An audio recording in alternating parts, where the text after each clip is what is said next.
Hey, you finally found it? The end of the rainbow.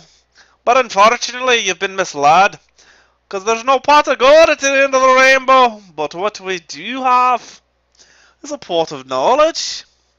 And what you'll be getting at the end of this rainbow would be the early influences of the Roman civilization. And as an added bonus, you would be throwing in early Roman government as well, eh? Lucky you. That's what you get for chasing down a leprechaun's gold. Alright, so today, as my leprechaun friend told you, we'll be talking about the early influences of the Roman civilization. And we're going to talk about two of these specifically, the Greeks and the Etruscans. I know you've heard of the Greeks before because we've talked about the Greeks. The Etruscans are the ones that are lesser known to a lot of people, but are very important when learning about Rome. During the and we'll talk about the Greeks first. During the early colonial Greece, and that's a time in Greece's history about 750 to 550 BC. Um, and it's a point in which in Greece's history where they sent out a lot of people to start colonizing in order to make food to be sent back to Greece. To get materials that because Greece is a small place and they didn't have a lot of farmland and so forth, and so Greece was growing so much they needed stuff to be sent back to the homeland. And one of the places, if you remember on the map, there's not a lot of distance between Greece and Italy. And one of the places was southern Italy, and so the Greeks began to settle there in southern Italy and became an influence to the Romans. They learned to grow olives and grapes from the Greeks. They also adopted the Greek alphabet, and this actually goes in a strange order. Uh, but the Greeks taught it to the Etruscans. The Etruscans taught it to the Latins, which the Romans then got it from the Etruscans and the Greeks. But it all originated from the Greeks who came from the Phoenicians, okay? Because this was the Phoenician alphabet that was adopted into the Greek alphabet, which then was therefore later adopted to what we know as the Roman alphabet, to what we know today as our alphabet. The So it all falls back to the Phoenicians. Um, but that's credited to the Greeks getting the bringing that alphabet over to uh, Italy. The architecture, sculptures, and literature of Greece heavily influences Rome. There are differences, like in the Greek architecture, how or statues. There's a lot of focus on being perfect. Like every body was sculpted with like this, not even a six pack, with like a 20 pack, and they were all muscular, and there were no flaws on their bodies or faces. And Roman architecture or sculptures are known to be more realistic, and there are flaws in people, and people don't look perfect. Um, the literature carries on. We mentioned in a previous one about the poet Virgil. Similar to Homer, um, and architecture. The glorious architecture. From Greece carried over into Rome, and it was adapted by the Romans and to fit their own way. Um, Now the Etruscans, that's this word here, Etruscans. The Etruscans lived in northern Italy. They lived above where Rome is in Italy there. And early on, Rome was actually subservient to the Etruscans, which means that the Etruscans ruled over the people of Rome. Um, uh, some could say not quite slaves, but uh, they could have been similar to slaves. That they did what the Etruscans told them to do. The Etruscans ruled over them. Um, but from the Etruscans, they learned a lot of stuff. metallurgy, which is how to work with metals by like making metals into weapons and tools and so forth. They learned mining, how to mine. They learned trade, how to go about trading with individuals and so forth.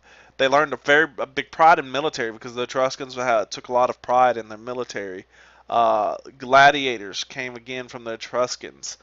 Even the layout of Rome, people they found early Etruscans villages and cities, ruins and stuff that uh, you can see that the layout of Rome was based on this of the Etruscans.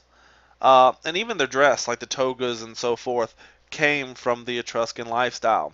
And the Etruscan civilization really is what put Rome on the path to greatness.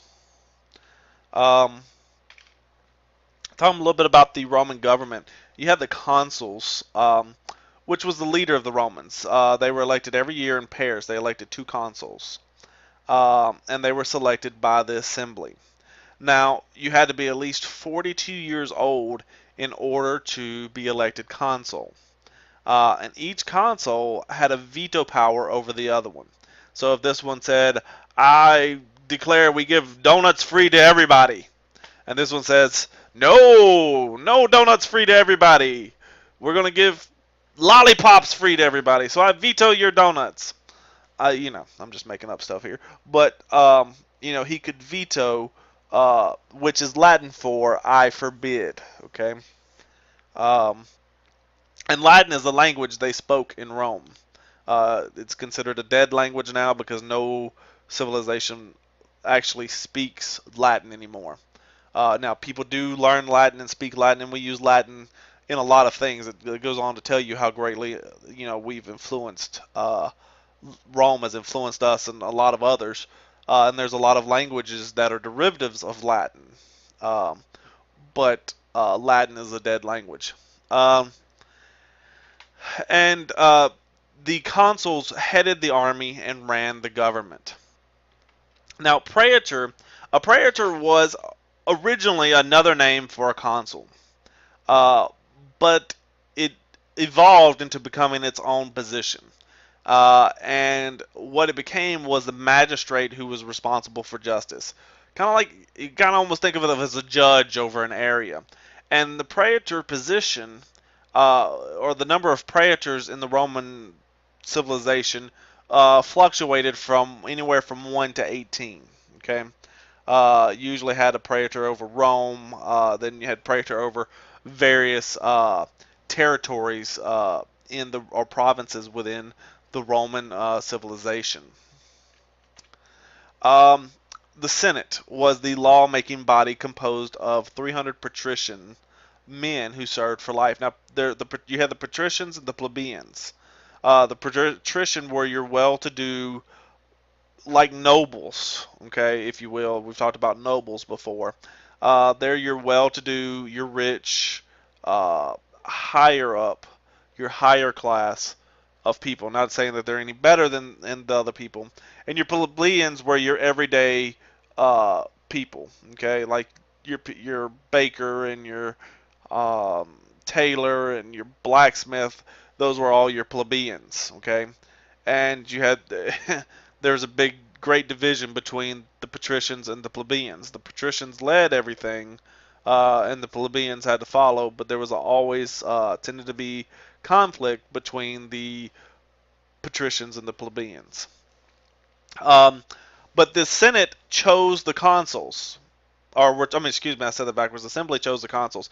The council the consuls chose who would be on Senate, and these people would serve for life. When if you were chosen, you would be chosen for life, and they were usually chosen out of the assembly. And once they were, so there was a lot of back scratching. Hey, you scratch my back, I scratch your back. And the Senate controlled the spending, so a lot of times these people, you know, perpetuated their wealth by spending into their family business or whatever. And the Senate was originally formed by Romulus with 100 members. Dictator. A dictator is something that comes along every once in a while. It's chosen by the Senate in a moment of great danger or great need for the city. Um, he takes control, complete control of Rome. And after the danger is averted or the danger is taken care of, he then steps down. Um, and one early example of this is a guy by the name of Cincinnatus. In 460 BC, he took over as dictator. There was an attacking force coming to Rome, and he took over, put an end to it, and then they, stepped down. And they do this in order to keep so that people aren't bickering over what's best to do. One person's in charge, and they can make the decisions. The 12 tables. In 451 BC, Rome created the 12 tables. Previously, it did not have its laws written down. This is kind of like, similar to the Code of Hammurabi, in which he wrote down, the first written down code or written down laws. And this is the first time in Rome that these laws have been written down. Previously, you had to know them. They were known by word of mouth and so forth. And they were carved on 12 bronze tablets, and this is why they're known as the 12 tables. And they were placed in the Roman form, and you can see up here the 12 tables. And they were placed in the Roman form um, as so that everybody could see what the laws were. Now, the 12 tables only applied to Roman citizens. That's why, if you've read the Bible and whenever Paul, says forth that I'm a citizen of Rome, I demand, so and so, he had that right because he was a Roman citizen. And so he was uh, eligible for all the rights that were applied to Roman citizens. And he had the right to go forth and be seen before Caesar. Um, all free citizens were to be treated equally by the legal system. Now, did that always happen? No. I mean, we know that today. Uh, but under stuff such as properties, wills, public behavior, family law, court actions, they were supposed to be treated equally. All citizens. Now, remember, not everybody is a citizen.